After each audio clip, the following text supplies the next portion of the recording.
Boreal Televisión presenta.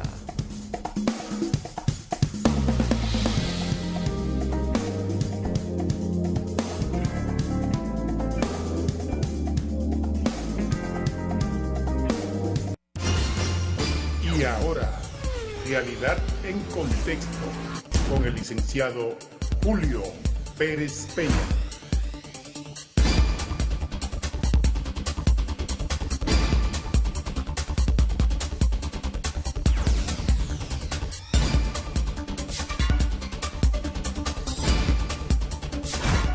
Saludos amigos, bienvenidos a la presentación de Realidad en Contexto por Boreal Televisión. Muchos temas que vamos a compartir con todos ustedes en este su programa Realidad en Contexto en compañía del licenciado Francisco Martínez. Buenas noches. Buenas noches. Licenciado. Vamos a poner al país en contexto. En contexto, así mismo, como el nombre del programa indica. Mire, hay un pronunciamiento hoy de la Iglesia Católica Dominicana. Me sorprende. Porque si a 23 años, casi 24, no se ha aprobado el Código Penal Dominicano, es por la oposición que puso la Iglesia Católica. Cuando se planteó, licenciado, y no sé si usted recuerda, se planteó que el problema de las tres causales, que fue la manzana de la discordia contenida en ese proyecto de Código Penal, se aprobará aparte en una ley especial. Sin embargo, no sé cuál fue la lucha de intereses que no le dio esa lucha de intereses un código penal a la República Dominicana, acorde con la realidad de hoy, pero tampoco le dio la ley especial que tanto discutieron los legisladores dominicanos. Sorprende ahora este llamado de la Iglesia Católica. Llama a no cerrar la legislatura sin el Código Penal. ¿Qué le parece? Bueno, seguimos lo mismo, realmente, Julio. Eso es asunto de voluntad política, porque ¿cuántas leyes? En esta legislatura, esta está terminando ya, ¿cuántas leyes no se han aprobado? Yo entiendo que eso es voluntad política, pues este gobierno lo que quiere, la ley que quiere pasar, la pasa. Es un asunto de voluntad política.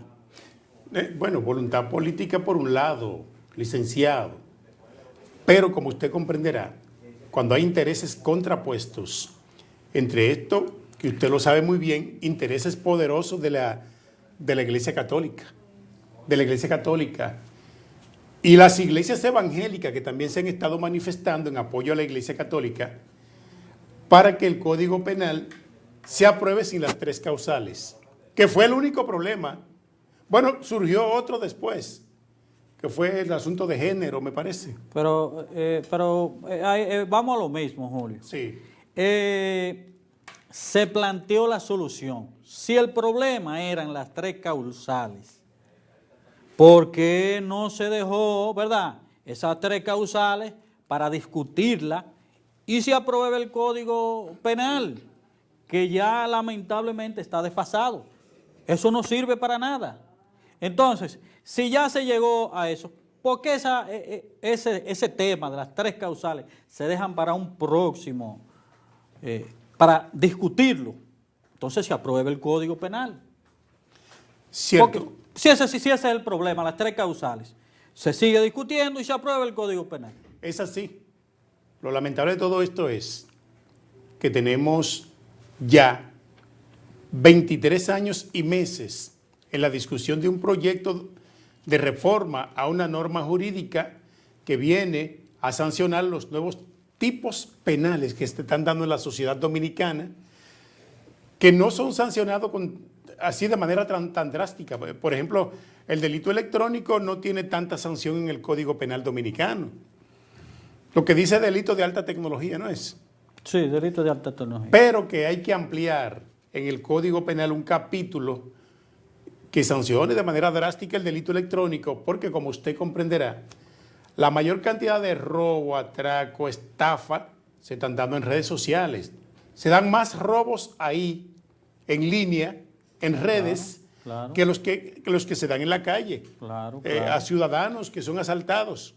Entonces, ya esto debe resolverse y sancionar eso con una pena contundente en el Código Penal Dominicano. Y como va la tecnología, sabe que la tecnología va avanzando cada día.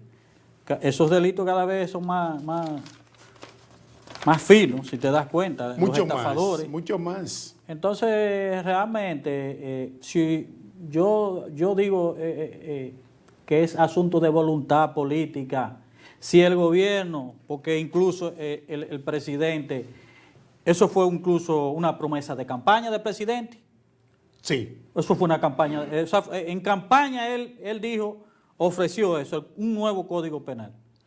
Incluso habló sobre las 3 causales después que ya está en el gobierno, porque una cosa es con guitarra y otra con violín. Después que está en el gobierno.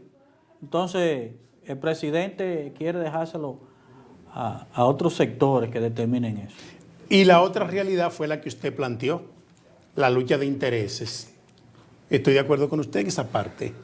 Y la otra, los intereses contrapuestos de Iglesia Católica o las iglesias que han frenado la aprobación de una ley tan importante como esta. Pero los intereses políticos en las cámaras legislativas, esos intereses donde cada quien defiende lo suyo, y aquí se aprueba una norma jurídica solo en el momento que beneficia el interés suyo como legislador, el mío, el mío y el mío, que al final no es el interés del legislador, sino el interés del partido político al que representa ese legislador.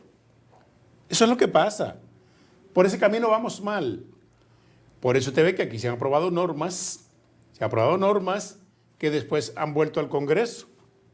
La ley de extinción de dominio vuelve para el Congreso otra vez. Sí. Van a modificar un artículo que tiene que ver con la custodia y el cuidado de los bienes incautados. ¿Y por qué no lo hicieron cuando la aprobaron? Una ley de reciente aprobación. La extinción de dominio. Sí, Es terrible esto. Entonces, los políticos aquí, Julio, hacen lo que quieran con el pueblo. Porque yo te apuesto a ti que si el Código Penal fuera a resolver un asunto de los políticos, yo apuesto que hubiese estado aprobado. sí, sí. Eso hubiese estado aprobado. Bueno, no sé. No, pero espérese, porque no, también... no sé si tú eres católico, pero No. aquí la Iglesia Católica históricamente, es más, yo te voy a decir Yo algo. creo en Dios. Bueno, la Iglesia Católica aquí, tú lo puedo decir, lo voy a decir frente a la cámara, no tiene calidad moral para estar estableciendo una cosa o la otra. Porque si hay, incluso el Papa Juan Pablo II, no, el anterior, Benedicto, pidió perdón a la humanidad por los desastres que hizo aquí la Iglesia Católica. Incluso con el asunto del mismo aborto. Es cierto, sí, sí. Entonces, No, mire, yo no tengo religión. Yo siempre he entendido en mi convicción personal como ser humano que Dios no es religión. Se trata de aproximarse lo más posible a hacer la voluntad de Dios. Y soy de lo que creo que la salvación es individual. No importa que usted esté en la iglesia o no esté, si es verdad que vienen a buscar los escogidos, no es solo los que están metidos en la iglesia, brincando y saltando y voceando, también a todo el que está haciendo la voluntad de Dios en la calle, donde quiera que esté. son unos hipócritas. Dios no es religión. Sí. La Iglesia Católica son unos hipócritas, Julio, lo veo yo así. Dice Ricardo Arjona que en este mundo hay más religiones que niños felices. Y yo creo en eso. ¿Sí? Porque Arjona, con su visión filosófica, porque él es filósofo, de la realidad objetiva, canta con letras, escribe con letras y canta utilizando esas letras. Oye, la Iglesia Católica, si te das cuenta, el Estado tiene que construirle sus templos, tiene que aportarle. Y son la gente que más dinero tienen. La institución más rica en el mundo. No hay empresa más rica que la Iglesia Católica en el mundo. Pero date cuenta, ellos todo lo que la Iglesia, si sea un templo, el Estado tiene que hacérselo. Ellos, de su dinero de la Iglesia, ellos no contribuyen en nada a la humanidad. Y los inmuebles mejor valorados a nivel mundial son los de la Iglesia. Bueno, vamos a tomar como ejemplo a Santiago. La ubicación de las catedrales que están aquí. Y la catedral de la 30 de marzo no solo es la iglesia, tiene varias casas ahí, varias cuadras, varias esquinas. Varias cuadras, sí. Bueno, sí. Ahí está el arzobispado que toma casi una cuadra. Y en la España hay una librería. La casa de Mahú, todo eso. ¿Sí? O sea, es una cuadra completa que ocupa 4 calles, porque cerraron la 16 de agosto para convertirla en peatonal en ese tramo, hasta cruzar la acera del arzobispado.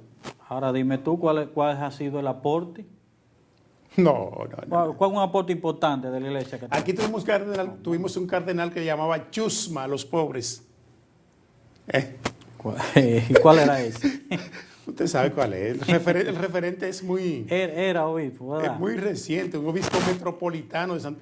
Oiga, yo creo que le daban todos los méritos. Decían, el obispo metropolitano de Santo Domingo, Monseñor... El nombre te lo sabe. Y al final le decían cardenal. Ese era una especie de caballero de hierro. Bueno, los mismos títulos de categoría de los tiempos inquisitorios, de que la iglesia gobernó el mundo y gobernó con mano de hierro. La iglesia todavía no se reivindica de la matanza que cometió en el mundo a todo el que tenía un cerebro que pensaba con su cabeza propia y reflexionaba en torno a la realidad objetiva, y chocaba con los principios e ideologías de la iglesia, lo fusilaban. Le cortaban la cabeza en una plaza pública. Entonces la iglesia tiene digamos, ese talón de Aquiles. Bueno, la Inquisición, tú sabes lo que fue la Inquisición, que bueno, por eso fue que Benedicto pidió perdón a la humanidad. ¿Se acuerda de Galileo? Sí, Galileo. A Galileo todavía lo iban a fusilar. Y ya cuando le iban a poner la guillotina en el cuello, él dice, todavía gira. Y sin embargo gira. Sí. Porque él dijo que la Tierra gira. Y esa teoría, esa reflexión de Galileo, ¿es mentira? No. Eso fue un científico y se dio cuenta que no era como decía la iglesia, decía los católicos, que porque ellos decían era que el sol giraba alrededor de la Tierra. Y él demostró lo contrario, que era la Tierra que giraba.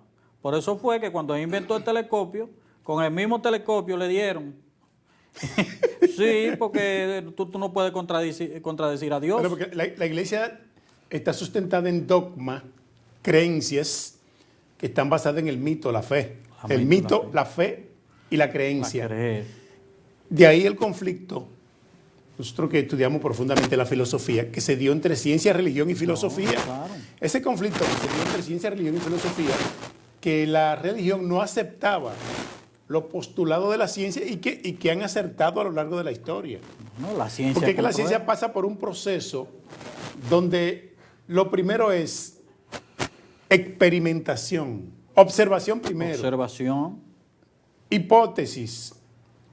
No, observación, experimentación, hipótesis, teoría y ley. Cuando se convierte en ley universal ya puede aplicarse a nivel mundial y puede ser falible. ¿Por qué no? Es que lo que el ser humano hace puede tener un margen de error, pero lo que la ciencia ha podido predecir a lo largo de la historia es lo que estamos viviendo. Entonces, ese conflicto entre ciencia, religión y filosofía, que veía la realidad objetiva, la religión como un mundo estancado. Ahí estaba la dialéctica materialista. La dialéctica materialista veía el mundo estancado. La metafísica decía que todo fluye, todo cambia, nada permanece estático. Pero la dialéctica materialista, que era la que perseguía la Iglesia Católica, veía un mundo estancado, que nada cambiaba. Sí, así es. La ciencia, entonces, que tiene una visión parcial del universo, pero con realidades tangibles que se pueden observar en la práctica. Que se pueden observar. Sí. Vamos a la pausa, retornamos en breve con otro tema de interés, realidad en contexto.